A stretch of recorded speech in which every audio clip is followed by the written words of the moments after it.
دكتور، هو انا لو ما بداتش خالص المراجعات كافيه؟ قلبي المراجعات كافيه ووافيه وشافيه، كافيه ووافيه وشافيه. وهي والله العظيم مهما كان مستواك عامل ازاي، فتره المراجعات ان هي كافيه جدا جدا جدا بعزيمه وصدق، تلاقي ربنا سبحانه وتعالى كرمك كرم لا تتخيله، وبقى مستواك في حته تانيه خالص. للفجر يومك للدجى امل ورب مرهق، وبنصف نوم يا فتى كنت الزمان تسابق، وقسمت قوتك العنا والمر مما يقلق، وخشيت من مستقبل لكن ربك أكبر. الحلم له سور عالي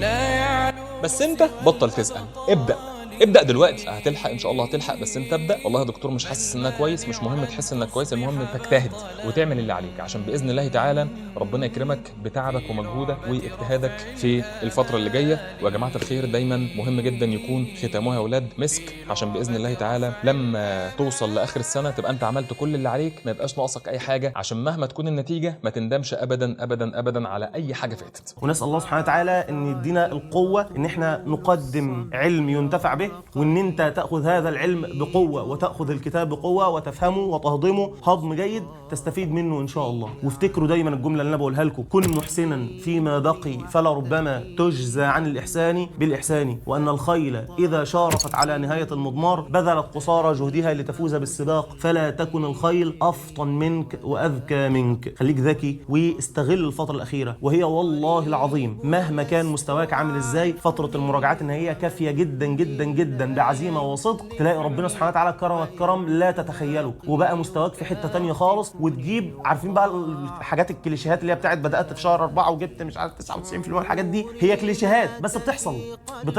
هو بس محتاجه شخص صادق يكون على قدر هذه المسؤوليه. طب بالنسبه بقى يا دكتور، انا حاسس ان انا قلقان من الفتره دي، ممكن نتكلم مع بعض شويه؟ والله هنتكلم دلوقتي وكل حاجه. طب يا دكتوره السؤال بقى المعتاد، هو انا ينفع اعتمد على شرح المراجعات النهائيه دوت ومثلا انا ما ذاكرتش ار اني افوته؟ بص، لو انت في سنه من سنوات النقل هقول لك فوته بالفم المليان. طب دلوقتي انت واحد من اتنين: يا اما ان انت مفوت الار ان ايه بس اللي هم عباره عن محاضرتين، هم تقال بس محاضرتين، تمام؟ فهقول لك لا والله ارجع لهم وشوف المحاضرات الاساسيه، حتى لو هتسمعها بسرعه وتيجي بعد كده تسمع شرح المراجعه النهائيه هيفرق معاك، او تسمع المحاضرات الاساسيه وتدخل على الحل على طول، مش هتبقى محتاج شرح المراجعه قوي، تمام؟ ولكن لو انت الشخص اللي هو واقع شويه في الكيمياء وشويه في الاحياء وشويه في الفيزياء ومش لاحق يلملم ده كله، فان شاء الله المراجعات النهائيه كافيه. ولكن طالما هتعتمد على شرح المراجعات النهائيه اللي هو كافي، بس هيبقى الريتم فيه اسرع طبعا يعني، فحل كتير بقى وثبت المعلومات دي بالحل. فترة المراجعات فترة صعبة جدا جدا، لا أخفيك سرا ممكن تكون من أصعب فترات حياتك، بس بإذن الله تعالى بعدها هيجي بعدها إن شاء الله أحلى فترات حياتك وأحلى أيام هتعيشها بإذن الله تعالى وإنت محقق حلمك. والله يا أصدقائي الحلوين، مهما أوصف لكم السعادة والنشوة بتاعة الوصول للأهداف، عمري ما هعرف أوصف لك يعني 1 من 10 من الفرحة دي. وأتمنى إن شاء الله من ربنا سبحانه وتعالى يحقق لكم أهدافكم عشان تجربوا النشوة بتاعة الوصول. سعادة ما بعدها سعادة يا شباب. اوعى تستخسر في نفسك ذرة تعب ولا عرق ولا مجهود عشان تستحق في النهاية النجاح وتوصل لحلمك وتعيش النشوة بتاعة الوصول دي. ومش بس كده، انت هتتبسط مرتين وانبساط رهيب، مرة لما تحقق حلمك وتوصل للهدف بتاعك، ومرة لما تشوف السعادة والنشوة في عيون أهلك. فيا صديقي الجميل، إياك تستخسر في نفسك وفي أهلك فرحة كبيرة جدا جدا جدا جدا بمجموع كبير. احنا ناويين نبذل مجهود كبير، بس المجهود ده والله هو عبارة عن صفر لو انت ما استخدمتوش. هو مش صفر بالنسبة لنا، يعني احنا هنعذر نفسنا قدام ربنا سبحانه وتعالى وهنعمل اللي علينا، ولكن بالنسبة لك انت بقى مجهود الجوهري. انا اشتركت مع الجوهري في المراجعات النهائية، ما استفدت، ما انت ما سمعتش الفيديوهات، ما انت ما التزمتش بالكلام اللي انا بقوله، ما انت عملت خطة من دماغي، ما انا قلت لك اسمع دوت وركز عليه، ما ركزتش عليه، خلاص فالمحتوى بالنسبة لك صفر. طب انا بذلت مجهود اي كلام كده، خلاص حطيت جنب واحد بقى 10%، بذلت مجهود اكتر شوية حطيت 40%، 80%، حطيت جنبه 10 من 10 يبقى 10 جنب الصفر بقى 100%. فانت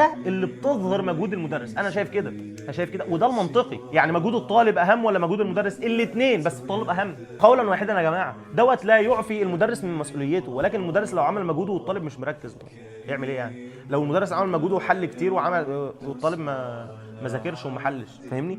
فمجهودك مهم جدا، وانا مش بخوفك، احنا مع بعض وهنتابع بعض والتيم كله معاك. اي سؤال يقف قدامك في اي كتاب اسال التيم وهيرد عليك في اقرب وقت ممكن وبافضل طريقه ممكنه. وانا شايف ان التيم السنه دي بصراحه تيم الماده العلميه مش واخد حقه خالص السنه دي من حيث المجهود اللي هم باذلينه. في بدايه السنه كان حصل شويه لخبطه ما بين التليجرام والمنصه مش عارف ايه، ولكن دلوقتي الطريقه بتاعت الاسئله على المنصه ممتازه، الناس كلها بترد عليها وانا بتبسط. يعني لما بدخل اشوف الردود بتاعتهم، يعني بيرد بطريقه الجوهري، بيرد احيانا بيضيف من عنده وبيرد بطريقه ابداعيه. الناس اللي عايزه، في ناس بتصور لك فيديوهات عشان تشرح لك بريكوردات، يكتب لك الحاجه ويبعت لك صوره يوضح. يعني الناس باذلين مجهود كويس جدا. فاي سؤال هيقف قدامك اسال التيم وهيردوا عليك بطريقه ممتازه باذن الله. حلو قوي.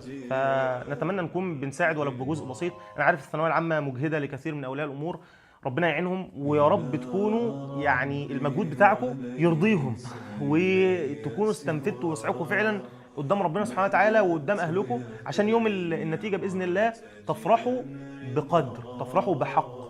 وانا بقول من دلوقتي احنا هنوطن قلوبنا ان احنا سنرضى بقضاء الله سبحانه وتعالى. ان كان على هوانا فالحمد لله هنفرح بقدر، هنفرح بدون عجب، بدون تفاخر وبدون نسب الفخر لنفسنا ونسب المجهود لنفسنا، لا، ذلك فضل الله. تمام؟ ولو لا قدر الله ما كانش على هوانا، ومن حقك ان انت تحزن، ولكن تحزن بقدر، تحزن على مقدار الثانويه العامه اللي هي حاجه بسيطه. انا عارف ان هي حاجه كبيره، ولكن والله بعد كام سنه هتكتشف ان هي ليست بذلك القدر الذي تظنه. يعني استنفد وسعك وهات اخرك، عشان يوم النتيجه لو انت فرحت يبقى من حقك تفرح، ما تبقاش جايبه بالغش. ويوم النتيجه لو حتى حزنت تبقى بتحزن وليك حق تحزن، ما تبقاش قصرت. وعلشان لما تقف قدام ربنا سبحانه وتعالى وتسال عن ذلك الوقت وعن عمره فيما افناه، يبقى عندك كلام كويس تقوله. ده الاهم والله يا جماعه، ان احنا لما هنتسال عن وقتنا ده عملنا فيه ايه، او عن عمره فيما افناه، تمام؟ فهنتسال عنه، فلما نجاوب اجابه كويسه ترضي ربنا سبحانه وتعالى هنبقى مبسوطين اكتر بقى من الدرجات واكتر من الكليات والشهادات والفلوس والاطيان والحاجات دي كلها.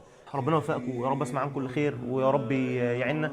يكفي كلام لحد كده، وان شاء الله الجاي كله مجهود، الجاي كله عمل وجد واجتهاد. نلقاكم على خير. ما تنسوش دايما دايما دايما تصلوا على رسول الله. ختاما سبحانك اللهم وبحمدك، اشهد ان لا اله الا انت، استغفرك واتوب اليك، والسلام عليكم ورحمه الله وبركاته. الحلم له سور عالي لا يعلو سوى الأبطال، ما المانع أن تصبح بطلا